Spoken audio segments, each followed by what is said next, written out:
ফুকনৰ হাতত বৃহস্পতিবাৰে উচ্ছেদ চলিছিল চৰকাৰী গেজিং মাটিত ৫টা খিলঞ্জীয়া পৰিয়ালৰ খেতি উচ্ছেদ কৰিছিল প্ৰশাসনে। খেতিৰ ভৰপৰ সময়তে জেচিবিৰে কঠীয়াতলি মহতিয়াই পেলাইছিল প্ৰশাসনৰ জেচিবিয়ে। গুণগুণ চেতিয়া নামৰ যুৱতীয়ে কঠীয়া উচ্ছেদৰ দৃশ্য মোবাইলত বন্দী কৰি প্ৰচাৰ কৰিছিল সামাজিক মাধ্যমত। কঠীয়াতলিত জেচিবি চলাৰ দৃশ্য দেখি হতভম্ব হৈ পৰিছিল সকলো। লক্ষণীয়ভাৱে কঠীয়াতলিৰ বাদে আন কোনো স্থানতে উচ্ছেদ চলোৱা নাছিল প্ৰশাসনৰ লোকসকলে। আৰু সবিশেষ জনাব আমাৰ সাংবাদিক বুবুল হাজৰিকা। কালি লখিমপুৰত চৰকাৰী মাটিত উচ্ছেদ অভিযান চলালে প্ৰশাসনে। ৩টা স্থানত বৃহৎ পৰিমাণৰ ভূমি উচ্ছেদিত কৰা হ'ল কালি দিনটোত। ২৩৮ বিঘা ভূমি চৰকাৰী প্ৰশাসনৰ ফালৰ পৰা বেদখলমুক্ত কৰিলে। ইয়াৰে ৩টা ভিজিআৰ আছিলে, এটা দেবেৰা দলনি, এটা ফুকনৰ হাট, আন এটা হ'ল ৰাংচালি।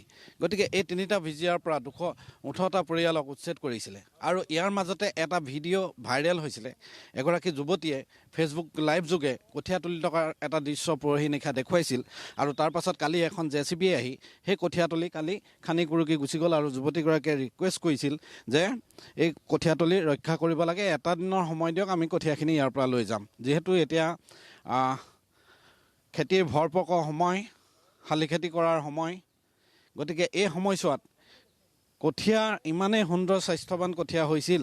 আৰু কঠীয়াতলিটা দেখিলে সকলোৱে মন বেয়া লাগিব, কাৰণ কৃষকৰ সম্পদ কঠীয়া। গতিকে এই কঠীয়াৰ ওপৰত যেতিয়া জেচিবি চলিছিলে, বুকুৰ ওপৰতে চলি থকা যেন লাগিছিলে। আমি জানিবলৈ যত্ন কৰিম। অকণমান এইফালে আহিবা ভণ্টি। তুমিয়ে হেৰি কৰি আছিলা ন, লাইভ কৰি? মই লাইভ দি আছিলোঁ সেইটো টাইমত। মানে সেইটো টাইমত কেনেকুৱা অনুভৱ হৈছে সেইটো হয়তো আপোনালোক মই এতিয়া ক'ব নোৱাৰিম, কাৰণ ৰাতিপুৱা টাইমত কৈ আছিলে যে কঠীয়াখিনি একো নকৰোঁ, থাকিব। যিহেতু আমি আগদিনা ৰাতিও 12টা এটালৈকে আমি কঠীয়া তুলিছোঁ, শেষ কৰিব নোৱাৰিলোঁ তুলি। মই ভণ্টিয়ে তুলিছিলোঁ। তাৰপাছত ৰাতিপুৱা টাইমত কৈছে কঠীয়াখিনি একো নকৰোঁ, থাকিব।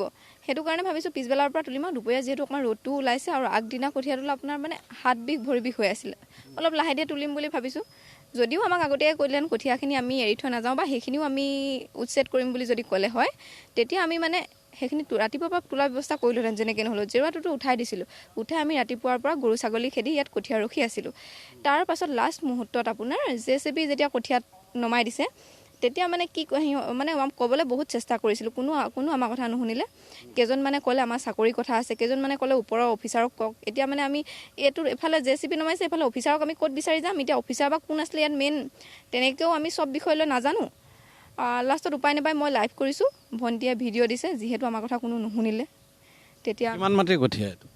আমি গোটেই বছৰটো মানে আমি ইয়াতে কঠীয়া পাৰি মানে গোটেই মাটিখিনি ইয়াৰ পৰাই ৰুওঁ আৰু গোটেই বছৰটো খাবৰ কাৰণে এয়া কঠীয়া আমাৰ হৈ যায়। যিহেতু আমি অকণো ৰোৱা নাছিলোঁ, সেইদিনা ৰাতি অলপ যি কঠীয়া তুলিছিলোঁ সেয়াই আৰু আগতেতো ৰোৱা নহ'লে। মানে এই বছৰ আগতেও কৈ গৈছোঁ, মই কেইবাটাও নিউজ চেনেলতো কৈছোঁ, মোৰ আইতা ঢুকোৱাৰ কাৰণে আমাৰ ৰোৱা এবাৰ অলপ শেহতীয়া হ'ল। নহ'লে ইমান দিনে আমি ৰুওঁ। আইতা ঢুকোৱাৰ কাৰণে আমাৰ কঠীয়াৰ পৰা শেহতীয়া হৈ গ'ল, যিহেতু কঠীয়া ৰুব পৰাও হোৱা নাছিলে। আৰু কঠীয়াটো এনেকুৱা বস্তু নহয় যিটো আমি তুলি নি ঘৰত থৈ দিম, দুদিনমানৰ পাছত আমি ৰুম। সেইটোতো ঘৰত থৈ দিয়া বস্তু নহয়। সেইটো কাৰণে আমাক সময় দিছিল যদিও আমি সময়মতে কঠীয়া উঠাই নিব আমি নোৱাৰিলোঁ। এয়া হ'ল সেই যুৱতীগৰাকী যি লাইভ কৰিছিল কালি পুৱা জেচিবিখন চলি থকা অৱস্থাত। পৰহি নিশা তেওঁ কঠীয়া তুলি আছিল। আৰু কোৱা হৈছে যে তেওঁলোকৰ গোটেই বছৰটোৰ খেতি ধানৰ বাবে কঠীয়া তুলি এয়াই।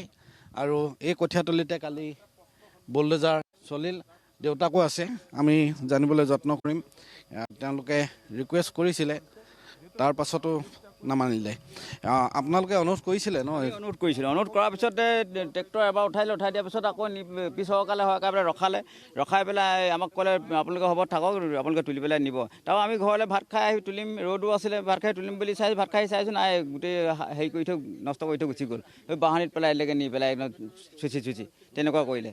তাকে কঠীয়াখিনি উচ্ছেদ নকৰিলেও চলি যায়।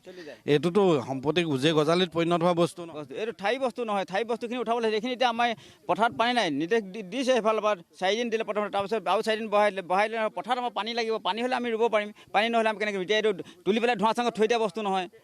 তাকে আমাক চৰকাৰে কি হেৰি কৰি দিয়ে, অকণমান ক্ষতিপূৰণৰ কিবা এটা ব্যৱস্থা কৰিলে বা ৰুবলৈ মাটিকেইটাৰ ব্যৱস্থা কৰিলে আমি ভাল পাওঁ। আৰু নিশ্চয়কৈ এয়া কৃষকৰ কথা। তেওঁলোকে কঠীয়া পাৰিছিল আৰু কালি যিহেতু উচ্ছেদৰ জাননী তেওঁলোকৰ হাতত আছিল।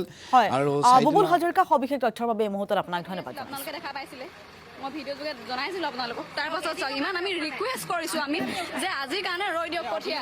এদিন ৰখা নাই, চাওক